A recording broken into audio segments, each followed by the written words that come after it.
You're watching Single Process with Joe and Bob. We created this video series to help you navigate the difficult process of divorce, and we hope this helps you on your journey. Our topic today is whether a marriage can recover from infidelity. We've talked about infidelity before, but we didn't really focus on whether you can survive it. Yeah, I would think no. I would think for sure, because the trust is now gone. Well, sadly, as you know, I've been through this, Yeah. and we did get divorced, but after a 6-month separation, we got back together. It's amazing. And our relationship is better than ever. And so I think it can happen. I just think it depends on the circumstances, and I don't know, maybe there are keys to navigating this. Yeah, no, it's interesting. And so we have an expert with us who counsels couples through infidelity all the time. She's great. Lisa Ryan, 15 years of therapy with individuals and couples out of Westport, Connecticut, and she specializes in this topic. So tell us about infidelity. And I mean, is this a pretty common thing that couples are coming in because there's been infidelity? Well, it is for me. Yeah. I hear from people who want to put their relationships back together again, because I don't hear from those people who don't get over it because they call attorneys. Yeah, that's so really,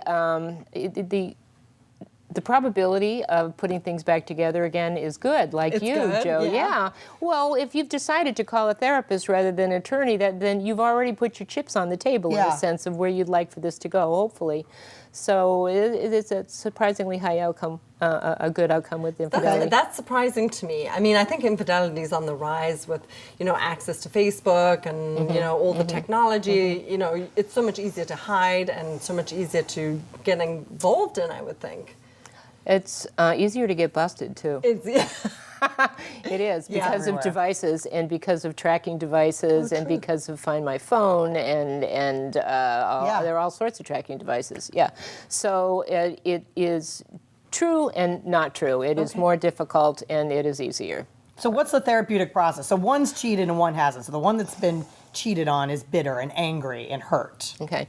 Well, it's a much easier outcome if the person who's been unfaithful comes forward and says it first. That's not always the case. No. More often than not, somebody gets caught, busted, usually with an iPad or a cell phone or a text message or whatever. Why does that make a difference? Well, because one is forthright, one has ownership, and the other one is caught hiding. One is deception and one is honesty. And you think to yourself, would I ever have known? If I hadn't caught them, would I ever have known? Yeah. And it's the deception. I think a lot of it is in the deception. It's betrayal. It's disloyalty. It's dishonesty, and it hurts and it also hurts when you think that you have great judgment in a person, and they would never do this to you in a million years. We talked about gut check earlier.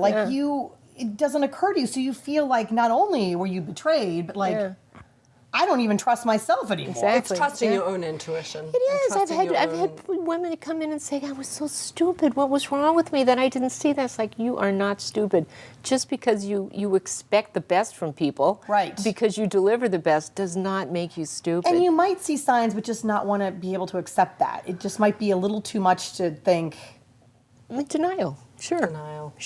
Sure. So the first thing I do is I get rid of the boyfriend or I get rid of the girlfriend, and I explain to couples that recovering from infidelity is a team sport. Okay, so I ask them to co-write a letter, a kind letter, because I don't want any litigation coming back at them, saying that you've done nothing wrong. We think the world of you. We would very much like it understood that neither one of us would like to hear from you any longer. Signed, Ann and Mr. and Mrs. Ann and Joe Smith. Okay, because there's something quite that's pretty potent. Powerful. I like that. You do. You like that, huh? I've never even heard of this. This is great. Okay, so you're writing a letter to it kind of puts to the whore that your ex is sleeping with.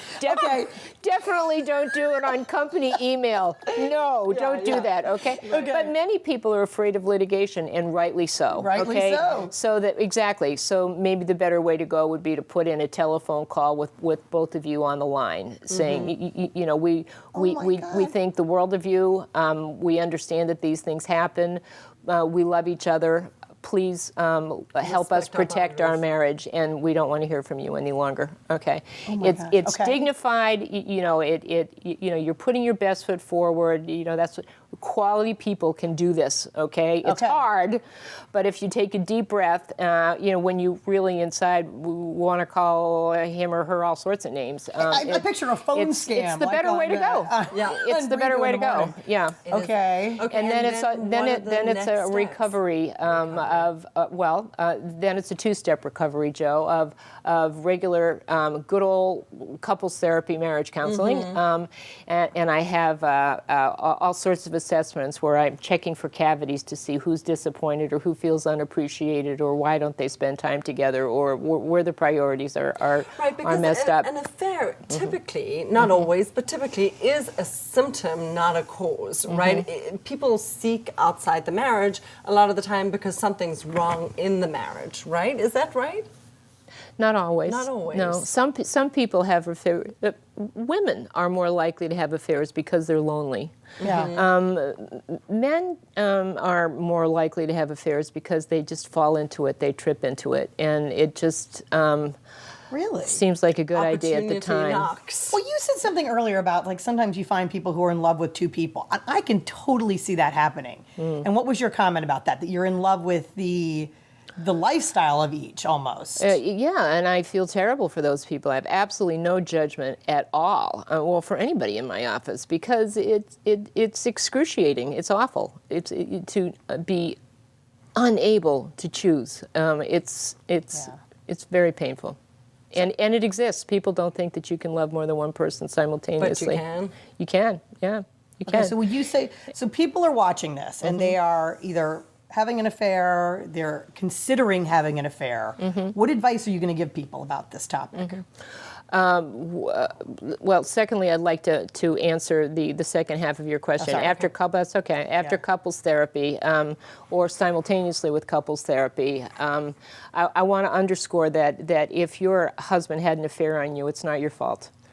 He could have come to you and said, There are "I'm other ways to unhappy." deal. Yeah. Better ways to deal. Well, she is exactly. kinda mean. So. I'm not so sure, but yes, right. No, you're right. It's not your, but you feel like it's your fault. It's not your fault, but that doesn't mean that every marriage can't get better. But the second and perhaps more important, aspect that really needs work is restoring trust.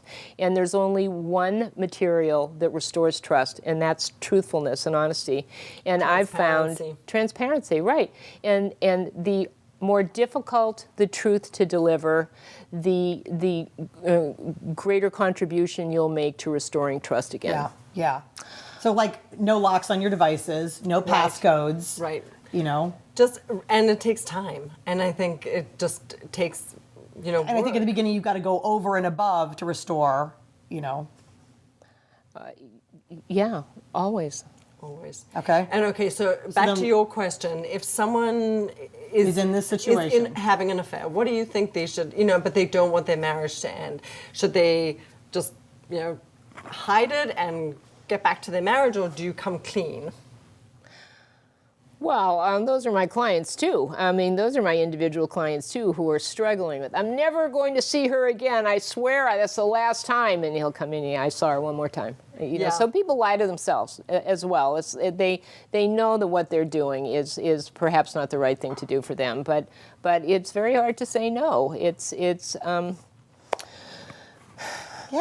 tempting. The sex in your marriage has probably been like for a long time. Well, sometimes. An affair is fun. It's exciting. It's new. Yeah, but what it really is more often than not, somebody doesn't fall in love with a third party. They fall in love with the feeling that they have inside, that they have when they're with that third party. Yeah. That's what it is. And sometimes they feel younger, they feel more beautiful, they feel more buffed, they feel like they've just shaved 20 years up. That's a great word, Joe. Right? Yep. Yeah. Okay. All right. So obviously infidelity, bad idea, but you can recover. You can recover. And your marriage can survive. I think only if you hire Lisa. And really in a much stronger way. Thank you, Barbara. In a much stronger way, and equality. Stronger? Seriously? Oh, I think best so. friends, So. with emotional generosity, absolutely. This is what she's experiencing. Because what I think happens is that you have this feeling of having survived the worst it can be. And so there's a vulnerability and there's an openness and an ability to share your feelings, because Right. it doesn't get much worse than having to deal with that. Yeah. So Yeah. Hopefully. Yeah. Thank you. Right. That's great advice. That's great advice. Everybody should see you. I'm gonna see you after the show. Anyways, thank you. For more information on this, log on to our website, singleprocess.me.